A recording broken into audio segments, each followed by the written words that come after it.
সকলের নিকট এই উদাত্ত আহ্বানই রাখবো, ইসলামের বড় করুণ অবস্থা চলছে। এই অবস্থার সমাধান যদি আমরা এখনই না করি, সেদিন বেশি দূরে না যেদিন আমাদের মেরুদণ্ড ভেঙে যাবে। আব্দুল সালাম চাটগামি রহমতুল্লাহ আলাইহি, আল্লাহ তার কবরকে নূরে নূরান্বিত করে দিলেন। তিনি যখন ইন্তেকাল করেন তখন তো আমরা জেলে, বাইরে তার সঙ্গে যখন সর্বশেষ সাক্ষাৎ, হযরত মৃত্যু পর্যন্ত আলহামদুলিল্লাহ অত্যন্ত মহব্বত করতেন, মহব্বত নিয়ে তিনি দুনিয়া থেকে গিয়েছেন।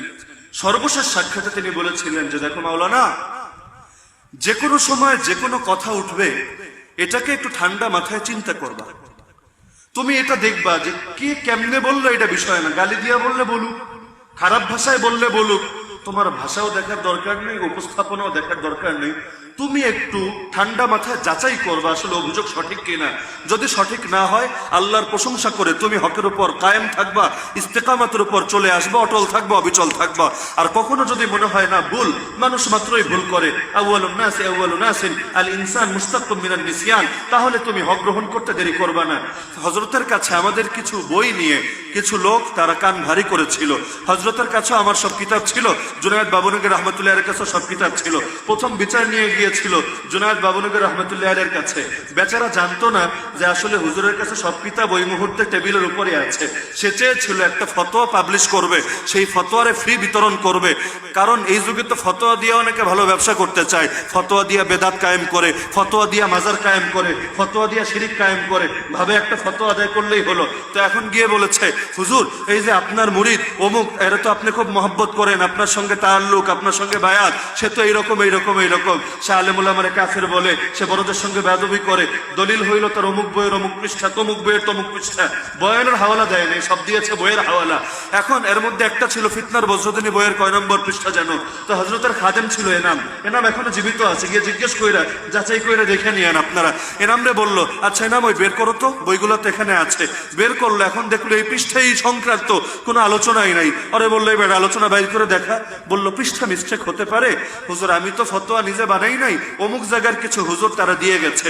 বললো আচ্ছা ঠিক আছে, বই খুঁজে বের করো কোথাও পাওয়া যায় কিনা। এখন সূচি খোঁজে, সামনে খোঁজে, পিছে খোঁজে, দেখে এই সংক্রান্ত কোনো কথাই নাই। হাওয়ার উপর লেকচার দিতে চেষ্টা করেছে, হুজুর ধমক দিয়ে বের করে দিলেন, বেয়াদব, এভাবে আমাদেরকে মিসগাইড করে তোমরা হকপন্থীদের পথে কাঁটা বিছাতে চাও, আল্লাহর সামনে কি জবাব দিবা? যাও বের হয়ে যাও। সেখান থেকে বিতাড়িত হয়ে গেল আব্দুল সালাম চাটগামি রহমতুল্লাহ আলাইহির কাছে। তারে বোঝানোর চেষ্টা করলো। তিনি বললেন দেখো সে তো আমার কাছে যাতায়াত করে, কই আমি তো তার মধ্যে খারাপ কিছু এখনো দেখি নাই। তো এভাবে হাওয়ার উপর তো ফতোয়া দেওয়া যায় না। তোমার যদি মনে হয় আসলেই তোমার অভিযোগ সঠিক, তাহলে তুমি দলিল প্রমাণ হাজির করো, একেবারে বই নিয়ে আসো, তার বয়ানের লিঙ্ক নিয়ে আসো, সবাই না দেখায় দাও। যদি এটা আসলেই ভুল হয় আমরাও প্রকাশ্যে কথা বলবো, না হলে তোমার সাথে পা দিব কেন? দুই দরবার থেকেই বিতাড়িত হয়ে চলে আসে।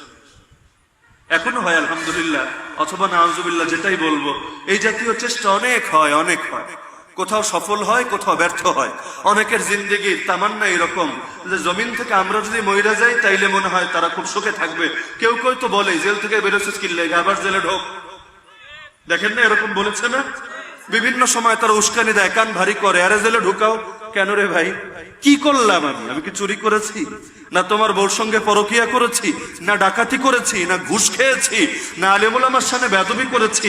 না আকাবিরের শানে গোস্তাখি করেছি? না আহলে সুন্নাহ বা উলামায়ে দেওবন্দের মাসলাক থেকে এক চুল সরেছি? তোমার যদি মনে হয় হ্যাঁ আমরা বিভ্রান্ত হয়ে গিয়েছি, আলহামদুলিল্লাহ আমরা হক গ্রহণের জন্য প্রস্তুত আছি, আসো একসাথে বসি, কথা বলি, কোরআন এবং সুন্নাহর আলোকে কথা হবে। প্রয়োজনে হকপন্থী মুরব্বীদেরকে বিচারক হিসাবে রাখো, প্রয়োজনে লাইভে সারা দুনিয়ারে দেখায় দাও। আমরা তো বহুবার, কয়েকশোবার আহ্বান করেছি, দুনিয়ার যারাই বলেছে সবাই রে আসো বসি কথা বলি, আমার ভুল হলে আমি শুধরে যাব, তোমার ভুল হলে তুমি শুধরে যাবা। কিন্তু আল্লাহর বান্দারা বসতে রাজি না। কখনো তো এটাও বলা হয়েছে তোমাদের জয় কয় টাকা পয়সা লাগে, যত খরচ হবে সব আমরা বসবো। গত এক সপ্তাহ আগে বললো ওইখানেও বসা যাবে না, ওইখানেও বসা যাবে না, নিরাপত্তার ঘাটতি। তো ঠিক আছে, ইঞ্জিনিয়ার্স ইনস্টিটিউটে আয়োজন করা হবে, এটার অর্থ দেওয়া হবে, এই নিশ্চয়তাও দেওয়া হলো। এরপর বললো না এভাবে তো হয় না, তোমাদের লোকের উগ্র, যদি মাইটের দেয় আবার। বললো ঠিক আছে তাহলে পুলিশ নিয়োগ করা হবে, তোমরাও লিখিত দাও আমরাও লিখিত দেই, কিন্তু টাইম মতো আর কাউরে খুঁজে পাওয়া যায়। তো এই দুঃখ রাখবো কোথায়?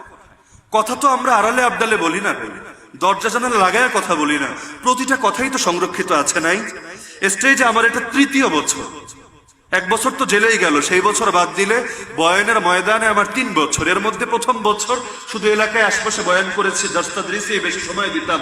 সারা দেশে ঘুরে ঘুরে বয়ান মাত্র 2টা বছর। আলহামদুলিল্লাহ এতক্ষণ যে হুজুর বয়ান করলেন ওনার 22 বছর চলছে স্টেজে। মুরব্বীরা আলহামদুলিল্লাহ এমন অনেকে বয়ান করেন, যখন আমরা একেবারে বাচ্চা তখন থেকেও বয়ান করেন, তারাও মাঠে আছেন আলহামদুলিল্লাহ। তো 2 বছরে কয়টা বয়ানই আর করলাম, প্রতিটা বয়ানে তো অনলাইনে কোথাও না কোথাও আছে। এই বয়ানগুলো নিয়ে বসেন, কিতাব নিয়ে বসেন, এগুলো তো সব গায়েব হয়ে যায় নাই, সব আছে মার্কেটে। ভুল হলে ভুল শুধরে নিব, বসেন না কেন? পিছনে পিছনে আর কত বলবেন ভাই? আমার পথে কাটা বিছেও আপনার লাভ নেই, আপনার পথে কাটা বিছেও আমার লাভ নেই। এই দেশে অধিকাংশ মানুষ মুসলমান, তাও ইসলামপন্থীরা আগাতে পারে না। পারে নাকি? নির্বাচনে কয়টা ভোট পায়? এক এক দলের অনুসারী কোটি হলে নির্বাচনে দেখা যায় 290টা আসলে জামানতি পাওয়া যায়। কেন এ অবস্থা হবে কেন? ইসলামের প্রশ্ন তো সবাই এক থাকবে। ফজরের আজান যখন হয় শুধু হানাফি ঘুম থেকে ওঠে না, লামাজাবিও ঘুম থেকে ওঠে। শুধু এই দলের লোকেরা ওঠে না, সেই দলের লোকেরা ওঠে। রাত্রে ঘুমাতে যাওয়ার আগে সবাই সে আল্লাহু আকবরের ধ্বনিতে একসঙ্গে মিলিত হয়ে নামাজ আদায় করেই ঘুমাতে যায়। দিনও শুরু হয় আল্লাহু আকবর শুনে, রাতও আসে আল্লাহু আকবর শুনে, সূর্যোদয় আল্লাহু আকবর শুনে, সূর্যাস্ত আল্লাহু আকবর শুনে। আল্লাহর নামে এই জাতি তো জাগতে দ্বিধা করে না, তাহলে ইসলামের প্রশ্নে আমরা আগাতে পারি না কেন? কথা বুঝতে পারছেন? আগাতে যে পারছি না এটা ক্লিয়ার না? আরে বলেন, আগাতে পারছি না এটা স্পষ্ট কিনা? পারবো না কেন? সব মুসলমান পারি না, এজন্য ইসলামরা সীমাবদ্ধ করে ফেলছে এক একটা চাকার মধ্যে। এখন এক চাকায় মনে করো ওই চাকা না থাকলে আমি মনে হয় সফল হব, সতীনের মতো আর কি। সতীন তুই থাকলে আমার মনে হয় একটু ক্ষতি হয়ে যাবে। মাঝে মধ্যে তো আল্লাহ হেফাজত করুক, ডায়লগও মারে, অমুকের দালালি ছাড়, এটা না হলে দেখাই দিতাম, ওইটা না হলে দেখাই দিতাম। এগুলো তো গর্বের কোনো বিষয় না। সংখ্যা দিয়ে কখনো হক তো প্রমাণ হয় না। আর গর্ব যদি করতে হয়, করতে হবে কে কতটুকু হকের উপর আছে, তাকওয়ার উপর আছে। ইন্না আকরামাকুম ইনদাল্লাহি আতকাকুম। না হলে সংখ্যা দিয়ে যদি আপনি হক মাপতে চান, আল্লাহর চাইতে বড় হক বলতে হবে নাউজুবিল্লাহ ইবলিসকে। ইবলিসের অনুসারী বেশি না আল্লাহর অনুসারী বেশি? বলেন, আল্লাহর অনুসারী বেশি না ইবলিসের অনুসারী বেশি? কাফের মুশরিক তো সবগুলো ইবলিসের অনুসারী। মুসলমানদের মধ্যেও কি পরিমাণ আছে অনুসারী যারা নিজের খায়া নিজের পয়রা ইবলিসের গোলামি করে? তো সংখ্যা দিয়ে কি হক মাপা যাবে? তো যার কারণে এগুলো তো কোনো হকের দলিল না। সুতরাং সকলের নিকট এই উদাত্ত আহ্বানই রাখবো, ইসলামের বড় করুণ অবস্থা চলছে। এই অবস্থার সমাধান যদি আমরা এখনই না করি, সেদিন বেশি দূরে না যেদিন আমাদের মেরুদণ্ড ভেঙে যাবে, তখন আমরা আর কিছুই করতে পারবো না। চারিদিকে আগুন লেগে যাবে, ঘর থেকে আর বের হতে পারবো না। ডানেও আগুন, বামেও আগুন, সামনেও আগুন, পেছনেও আগুন, উপরেও আগুন, নিচেও আগুন, পুরে কাবাব হওয়া ছাড়া আর কোন উপায় থাকবে না। সুতরাং ভাই আসেন ঐক্যবদ্ধ হয়ে যাই, তাওহীদের প্রশ্ন ঐক্যবদ্ধ হই, রিসালাতের প্রশ্ন ঐক্যবদ্ধ হই, খিলাফতের প্রশ্ন ঐক্যবদ্ধ হই, ইমারতের প্রশ্ন ঐক্যবদ্ধ হই, ইকামতে দ্বীনের প্রশ্ন ঐক্যবদ্ধ হই, কোরআনী শাসনের ব্যাপারে ঐক্যবদ্ধ হই, ইসলামী আইনের ব্যাপারে ঐক্যবদ্ধ হই।